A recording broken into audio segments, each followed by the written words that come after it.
ಅವ್ರು ಏನು ನನ್ನ ವಿರುದ್ಧ ಒಂದು ಅಕ್ರಮ ಆಸ್ತಿ ಗಳಿಕೆ ಅಂತೇಳಿ ಪ್ರಕರಣ ಮಾಡಿದ್ದಾರೆ.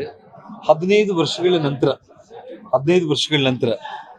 2015ರಲ್ಲೇ ನಾನು ಜೈಲಿಂದ ಹೊರಗಡೆ ಬಂದ ತಕ್ಷಣ ನನ್ನ ಮೇಲೆ ಪ್ರಕರಣ ಮಾಡಿದ್ರು, ಅಕ್ರಮ ಆಸ್ತಿ ಗಳಿಕೆ ಪ್ರಕರಣ ಅಂತೇಳಿ. ಆ ಅಕ್ರಮ ಆಸ್ತಿ ಗಳಿಕೆ ಪ್ರಕರಣದಲ್ಲಿ ಸರ್ಕಾರ 2 ಬಾರಿ ಬಿ ರಿಪೋರ್ಟ್ ಕೋರ್ಟಿಗೆ ಫೈಲ್ ಮಾಡಿದ್ದಾರೆ. ಅಂದ್ರೆ ನನ್ನ ಸಂಪಾದನೆ ಮತ್ತು ನನ್ನ ಆಸ್ತಿ ಎರಡೂ ಹೋಲಿಸಿದ್ರೆ 148 ಕೋಟಿ ಜಾಸ್ತಿ ಹಣ ನನ್ನ ಹತ್ರ ಇದೆ ಅಂತ ಹೇಳಿ ಬ್ಯಾಂಕ್ ಅಕೌಂಟ್ಸ್ ಮೂಲಕ ಲೋಕಾಯುಕ್ತ ಎಸ್ಪಿನೇ ಕೋರ್ಟ್ಗೆ ಹೋಗ್ಬಿಟ್ಟು ನೋ ಅಬ್ಜೆಕ್ಷನ್ 3 ಬಾರಿ ಫೈಲ್ ಮಾಡಿದ್ದಾರೆ. ಇವತ್ತು ಸಿದ್ದರಾಮಯ್ಯ ಅವರಿಗೆ ಕಂಟಕ ಆಗಿರೋ ಕಾರಣ ಅವ್ರನ್ನೆಲ್ಲರೂ ಕೂಡ ಒಬ್ಬ ಕಳ್ಳರ ರೀತಿಯಲ್ಲಿ ನೋಡ್ತಾ ಇದ್ದಾರೆ ಅಂತ ಹೇಳಿ ಇನ್ನು ಉಳಿದವ್ರನ್ನ ಕೂಡ ಅದೇ ರೀತಿ ಮಾಡುವಂತ ಒಂದು ಪ್ರಯತ್ನಕ್ಕೆ ಹೊರಡ್ತಾ ಇದ್ದಾರೆ. ಅಂದ್ರೆ ಅವರು ಮುಳುಗೋಗ್ತಾ ಇದ್ದಾರೆ.